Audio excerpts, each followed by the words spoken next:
Hi guys, welcome to channel. இன்றைக்கி நம்ம மகை திருமணம் டைரக்ட் பண்ண அஜித்குமார், த்ரிஷா, ஆரவ், ரெஜினா, அர்ஜுன் இவங்களாம் நடித்த படம் தான் விடாமுயற்சி. இந்த படத்தோட ரிவ்யூ தான் நம்ம இன்றைக்கி வீடியோவில் பார்க்க போகிறோம். ஸோ படத்தோட பேருக்கு ஏற்ற மாரி இந்த படம் விடாமுயற்சியோட தான் ரிலீஸ் ஆகிருக்கு. ஸோ வாங்க படம் எப்படி இருக்குன்னு பார்க்கலாம். ஸோ இந்த படத்தோட ரிவ்யூ பார்க்கறதுக்கு முன்னாடி இந்த படத்தோட மேக்கிங்கை பற்றி பார்த்துடலாம். இந்த படம் ஃபுல்லாகவே பார்த்திங்கன்னா அசர்பைஜான் அப்படின்ற ஒரு இடத்துல தான் எடுத்திருக்காங்க. அந்த இடத்துல நிறையவே மணல் புயல்கள் வரும். அந்த புயல்கள் எல்லாமே தாண்டி பல தடைகள் எல்லாமே வரும். அந்த தடைகள் எல்லாமே தாண்டி பல ரிலீஸ் டேட்களை அனௌன்ஸ் பண்ணி கடைசியில் February 6 இந்த படம் ரிலீஸ் ஆகிருக்கு. ஸோ இவ்வளோ கஷ்டப்பட்டு எடுத்திருக்காங்க. அந்த மூவி டீமுக்கு ஒரு பெரிய அப்ளாஸ் தரலாம் இதுக்காகவே. ஸோ இந்த படம் பார்த்திங்கன்னா இங்கிலீஷ் படத்தோட ரீமேக், அதாவது இங்கிலீஷில் பிரேக் டவுன் அப்படின்ற ஒரு படம் ரிலீஸ் ஆச்சு. இந்த படத்தோட அஃபிஷியல் ரீமேக் தான் பார்த்திங்கன்னா விடாமுயற்சி. ஸோ ஃபஸ்ட்டு விடாமுயற்சியோட ஃபஸ்ட்டு டைரக்டராக இருந்தது பார்த்திங்கன்னா விக்னேஷ்வன். அவர் எந்த காரணத்தினால இந்த படத்தோட வழங்கினார்னு எனக்கு சரியாக தெரியல. அதுக்கப்புறம் இந்த படத்தோட டைரக்டராக சூஸ் பண்ணப்பட்டது தான் மகை திருமணி. ஃபஸ்ட்டு அவரோட ஓன் ஸ்கிரிப்டில் படம் பண்ணுறதா தான் பிளான் பண்ணியிருந்தாங்க. அதுக்கப்புறம் படத்துக்கு பூஜைலாம் பண்ணியாச்சு, ஷூட்டிங் போகிறதுக்கு ஒரு நாள் தான் இருக்குது. அவங்க ஓன் ஸ்கிரிப்டை பண்ணால் ஸ்க்ரீன் ப்ளே பண்ணுறதுக்கு ரொம்ப நேரம் ஆகிடும்னு சொல்லி ரீமேக் அப்படின்ற ஆப்ஷன் சூஸ் பண்ணாங்க. அப்படி அவங்க சூஸ் பண்ண படம் தான் பார்த்தீங்கன்னா இந்த பிரேக் டவுன் படம். ஸோ ஆனால் இந்த படம் நான் இன்னும் பார்க்கல. இந்த பிரேக் டவுன் படம் இன்னும் பார்க்கல. இந்த படம் பார்க்காம தான் நான் விடாமுயற்சி படம் பார்க்க போனேன். ஸோ வாங்க இப்போ இந்த படம் எப்படி இருக்குன்னு பார்க்கலாம். இந்த படத்தோட கதை என்னென்னு பார்த்தீங்கன்னா, இந்த படத்தில் ஏகேவும் த்ரிஷாவும் ஹஸ்பண்ட் அண்ட் ஒய்ஃபாக நடிச்சிருக்காங்க. ஏகேவோட பேர் அர்ஜுன், த்ரிஷாவோட பேர் கயல். இவங்க 2 பேருக்கும் கல்யாணம் ஆகி 12 வருஷம் ஆன மாதிரி காட்டுறாங்க.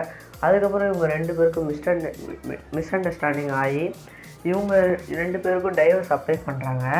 அதுக்கப்புறம் அந்த டைவர்ஸ் ரிசல்ட் வர வரைக்கும் எங்கள் அப்பா அம்மா வீட்டில் இருக்கேன் அப்படின்னு சொல்லி த்ரிஷா சொல்கிறாங்க.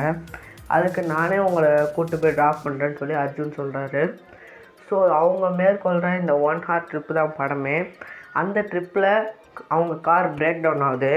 அந்த இடத்துல த்ரிஷா தொலைஞ்சு போகிறாங்க. அவங்களை கடத்தினது யார், கடைசியில் ஏகே த்ரிஷாவை கண்டுபிடிச்சாரே இல்லையா அப்படின்றதான் இந்த விடாமுயற்சி படத்தோட ஃபுல் கதையுமே. இந்த படத்தோட ஸ்க்ரீன் பிளே பார்த்திங்கன்னா நல்ல ஒரு நீட்டான ஸ்க்ரீன் பிளே கொடுத்துருக்காங்கன்னு சொல்லலாம். இந்த படத்தோட ஸ்டோரி பார்த்திங்கன்னா ரொம்ப சிம்பிளான ஸ்டோரி தான். இந்த ஸ்டோரியில் பார்த்திங்கன்னா நிறைய படங்கள் வந்துச்சு. ஸோ இந்த படத்தை பார்க்கும்போது பார்த்திங்கன்னா ஒரு இங்கிலீஷ் படம் பார்க்குற மாதிரி ஒரு ஃபீல் கிடைக்கிது. ஏன்னா இது பிரேக் டவுன் படத்தோட ரீமேக்காக என்ன அதனாலயா அப்படின்னு எனக்கு தெரியல. பட் இந்த படத்தை பார்க்கும்போது ஒரு இங்கிலீஷ் படம் பார்க்குற ஃபீல் எனக்கு தெரிஞ்சுது. ஸோ இந்த படத்தில் பார்த்திங்கன்னா அர்ஜுனோட கேரக்டர் பேர் ரக்ஷித் அப்படின்னு சொல்லியிருப்பாங்க. ரெஜினாவோட கேரக்டர் பேர் தீபிகா. இவங்க 2 பேரும் ஹஸ்பண்ட் அண்ட் ஒய்ஃபாக நடிச்சிருப்பாங்க. அடுத்து இந்த படத்தில் நடித்த ஆக்டர்ஸோட ஆக்டிங் பார்த்திங்கன்னா எல்லோரும் அவங்களுக்கு கொடுத்த ரோலை நல்லாவே பண்ணியிருந்தாங்க. ஆனால் யாருக்குமே அவ்வளோ ஆக்டிங் ஸ்கோப் இல்லைன்னு தான் சொல்லணும், இன்க்ளூடிங் அர்ஜுனுக்குமே பார்த்திங்கன்னா அவ்வளோ ஆக்டிங் ஸ்கோப் இல்லை. நெக்ஸ்ட்டு இந்த படத்தோட சாங்ஸ் அண்ட் பிஜிஎம். அனி ப்ரோ பார்த்திங்கன்னா இந்த படத்தில் எல்லா சாங்ஸுமே நல்லா இருந்தது. அனி ப்ரோ பிஜிஎம் எல்லாமே சூப்பராக கம்போஸ் பண்ணியிருக்காரு. அவருக்கு ஒரு பெரிய அப்ளாஸ் கொடுக்கலாம். அந்த எந்தெந்த இடத்துலலாம் பிஜிஎம் தேவையோ அந்தந்த இடத்துலலாம் கரெக்டாக ப்ளேஸ் பண்ணியிருக்காங்க பிஜிஎம்மை. அவ்வளோ ஓவர்லோடராக இல்லை பிஜிஎம். ரொம்பவே கரெக்டாக எந்தெந்த இடத்துல கரெக்டாக ஃபிக்ஸ் பண்ணுமோ எல்லா இடத்துலையும் பிஜிஎம் பக்காவாக ஃபிக்ஸ் பண்ணியிருக்காங்க.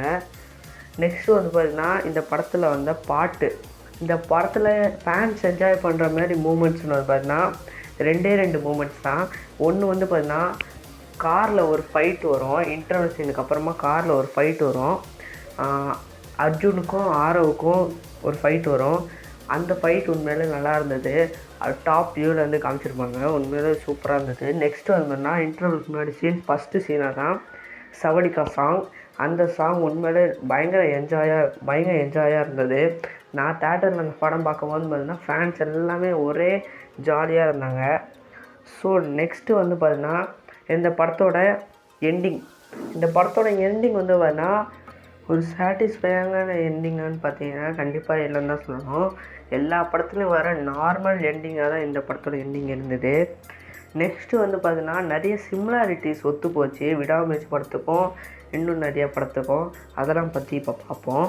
ஃபஸ்ட்டு வந்து பார்த்தீங்கன்னா வலிமை படத்துக்கும் விடாமுயற்சி படத்துக்கும். ஏன்னா வந்து பார்த்தீங்கன்னா வலிமை படத்துலேயும் ஹீரோவோட பேர் அர்ஜுன், விடாமுயற்சி படத்துலேயும் ஹீரோவோட பேர் அர்ஜுன். நெக்ஸ்ட்டு வந்து பார்த்தீங்கன்னா 2015 ரிலீஸ் ஆன எண்ணெய் இருந்தால் படம். அந்த படத்தில் வந்து பார்த்தீங்கன்னா ஹீரோயின் வந்து பார்த்தீங்கன்னா திரிஷா தான் ஹீரோயினாக நடிச்சிருப்பாங்க. அந்த படமும் வந்து பார்த்தீங்கன்னா பொங்கல் ரிலீஸ் பிளான் பண்ணி February 5 நினைக்கிறேன். February 5 ரிலீஸ் ஆச்சு. எண்ணெய் இருந்தால் படமும் வந்து பார்த்தீங்கன்னா ஒரு கிளாஸான படமாக தான் இருக்கும். அஜித் ஒரு ஸ்டைலிஷாக கொண்டு போயிருப்பாங்க, கௌதம் வாசுதேவ் மேனன். இந்த படத்தில் வந்து பார்த்தீங்கன்னா அஜித்தை ஸ்டைலிஷாக காமிச்சிருப்பாங்க, மகிழ் திருமேனி. இப்போ வந்து பார்த்தீங்கன்னா லியோ படத்துக்கும் விடாமுயற்சி படத்துக்கும் ஒரு சில சிமிலாரிட்டிஸ் இருக்குது. அதாவது ஆக்டர் சிமிலாரிட்டிஸ். அந்த லியோ படத்தில் வந்து பார்த்தீங்கன்னா த்ரிஷா தான் ஹீரோயின் நடிச்சிருப்பாங்க. இந்த விடாமுயற்சி படத்துக்கு த்ரிஷா தான் ஹீரோயின்.